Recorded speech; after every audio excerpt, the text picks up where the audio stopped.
Salam sejahtera tuan-tuan dan puan-puan, saudara-saudari sekalian, apa kabar semua?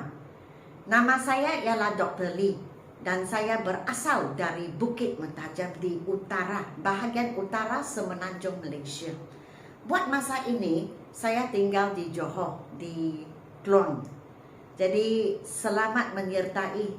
Terima kasih kerana menyertai program baru saya. Di program ini, saya telah memuat naik video-video tentang format terbaharu untuk bahasa Melayu, sejarah, dan sekarang bahasa Inggeris. Jadi untuk selepas 2021, kita sedia maklum bahawa format peperiksaan SPM sudah bertukar. Jadi untuk bahasa Melayu dan bahasa Inggeris ia adalah sama. Fokus diberi kepada 4 bahagian, yaitu kemahiran mendengar, kemahiran menulis, kemahiran memahami ataupun pemahaman, dan akhir sekali kemahiran menulis. Menulis maksudnya menulis karangan. Untuk Inggeris sama juga. Kita ada reading, writing, listening, dan speaking. 4 bahagian. Dan setiap bahagian kita diberi 25% untuk setiap bahagian. Jadi ada 4 bahagian, 4 kertas peperiksaan. Jadi kita tambah 25, 25, 25, 25. Jadi akhirnya kita dapat 100%. Untuk bahasa Melayu sama juga. Penekanan diberi untuk 4 kemahiran: mendengar, menulis, memahami, dan mendengar.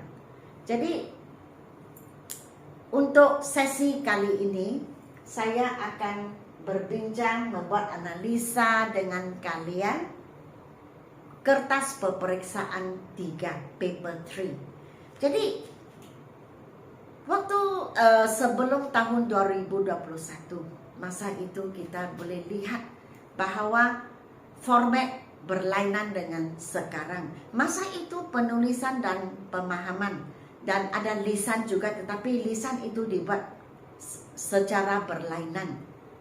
Dia keputusannya adalah satu sijil yang berlainan. Tetapi sekarang kita mendapati bahawa keempat bahagian ini dimasukkan dalam satu markah. Maksudnya asal satu bahagian itu lemah atau kamu tidak dapat markah yang penuh, bukan penuh tetapi markah yang memuaskan, maka dia akan tarik pemarkahan kamu. Ia akan tarik markah dan peratusan kamu tarik turun. Maksudnya oleh sebab satu bahagian lemah, maka keputusan menjadi tidak cemerlang. Oleh itu, sebagai calon SPM, kamu mesti memastikan bahawa setiap paper, setiap kertas itu kamu dapat markah yang memuaskan. Jangan satu kertas sangat baik tetapi 2 kertas tidak baik, atau satu baik satu tidak baik, dia akan tarik markah kamu turun. Jadi kita mesti memastikan bahawa keempat bahagian, keempat kemahiran itu kalian semua yang menguasai. Jangan abaikan bahagian mana-mana juga. Keempat bahagian itu kamu mesti mementingkan. Okey? Baik. Kertas ketiga 24 markah. Markah penuh 24 markah. Sama juga peratusannya 25%. Dan tempo masa yang diberikan 13 minit habis peperiksaan kertas 3. 2 calon setiap masa. Maksudnya setiap masa 2 orang akan masuk ke bilik peperiksaan untuk menghadapi pemeriksa dan untuk menunjukkan kamu mempunyai kemahiran bertutur. Kamu dapat melakukan peperiksaan ataupun ujian bertutur dengan baik sekali. Jadi kertas ketiga ini kodnya ialah 1119 ataupun kita panggilnya 1119 dan stroke 3. 3 ini kerana ia adalah kertas ketiga. Kalau kertas 2 stroke 2, kertas 1 stroke 1. Begitu. Jadi kita pun sudah tahu. Sekarang kita sedang menggunakan CEFR align untuk bahasa Inggris 1119 paper. Jadi C untuk common, selaras. E untuk Eropah.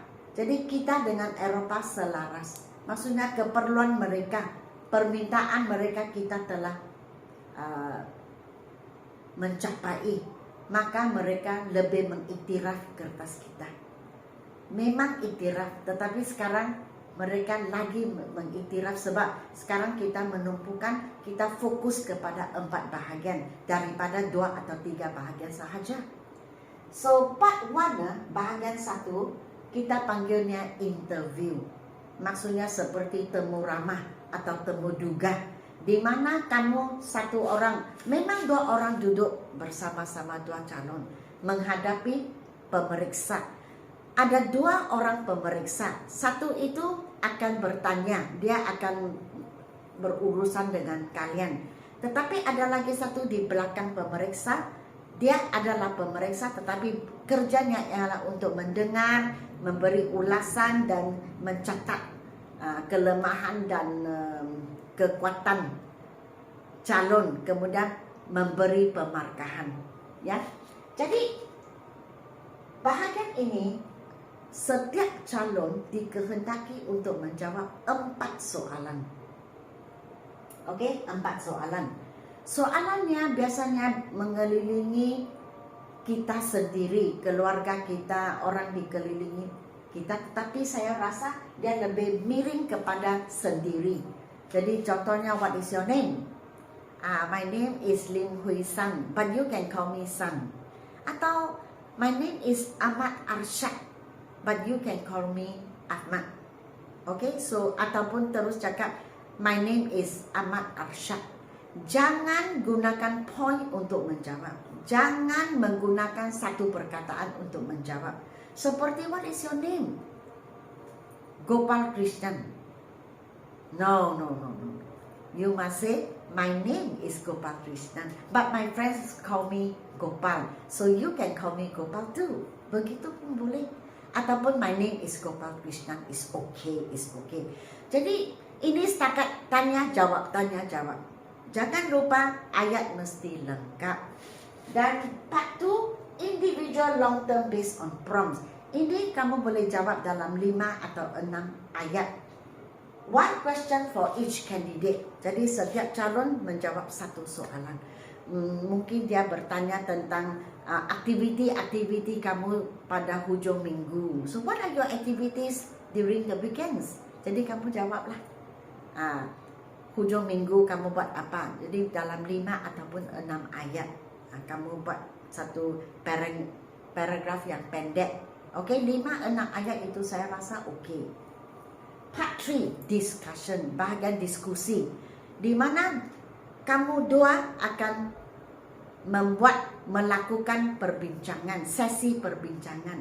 Jadi topik tertentu akan diberi. Jadi dia akan beri satu gambar raja, satu bulatan besar di tengah-tengah, dan dalam bulatan besar ini soalan akan diberi. Contohnya sebab-sebab pencemaran alam berlaku, contohnya. So causes of pollution. Kemudian dia akan beri kita 6 causes ataupun 6 sebab yang menyebabkan pencemaran alam. Jadi kamu 2 akan buat perbincangan berasaskan 6 sebab-sebab yang diberi, atau faktor-faktor, atau kesan-kesan, atau cadangan-cadangan sesuatu topik. Kamu 2 akan berbicara setuju, tak setuju, ataupun kamu rasa Pendapat kamu baik tetapi saya tidak bersetuju, begitu pun boleh juga, setuju pun boleh juga. Jadi kamu dua akan saling berbincang. Lepas itu kamu akan ditanya soalan. Jadi untuk dua orang ke total maksudnya jumlah soalan yang akan diberi 3. Kamu dua akan saling menjawab, saling memberi pendapat, tapi berasaskan topik yang telah diberi waktu kamu dua berbincang. Jadi lagi 2 soalan itu satu-satulah, satu-satu akan menjawab. Pertama 2 orang berbincang, lepas itu 1 jawab 1 jawab. Jadi kesemuanya 3 soalan. Tidak ada pilihan, kamu mesti menjawab. Oke? So ingat, kertas 3 masanya 13 menit. Gunakan 13 menit sampai habislah. Maksudnya cakap. Jangan berhenti. Oke, jangan berhenti, cakap sahaja. Oke, bertutur sahaja. Beri pendapat, beri contoh, beri cadangan. Oke, jawab soalan yang diberi.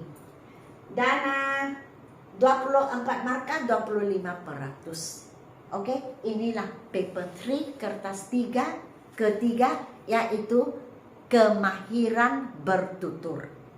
Oke? Jadi setakat ini sahaja, sehingga kita jumpa di kertas 4, paper 4. Dan siap paper 4, habis juga program saya. Oke, sila beri saya like, share dan subscribe. Dan sehingga kita jumpa di kertas 4. Sekian, terima kasih.